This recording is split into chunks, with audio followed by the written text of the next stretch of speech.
Παιδιά, συγγνώμη που διακόπτω για πολύ λίγο. Απλά θέλω τη βοήθειά σας. Συζώνουμε μια κοπέλα μαζί εδώ και 8 χρόνια.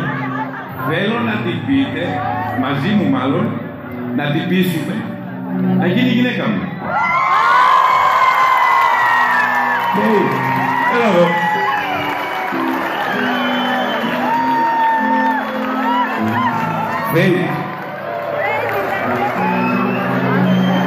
Τι λέτε, να γίνει?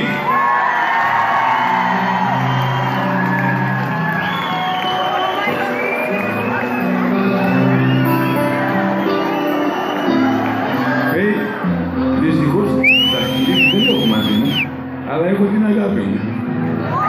Θέλεις? Είσαι ότι με έχω.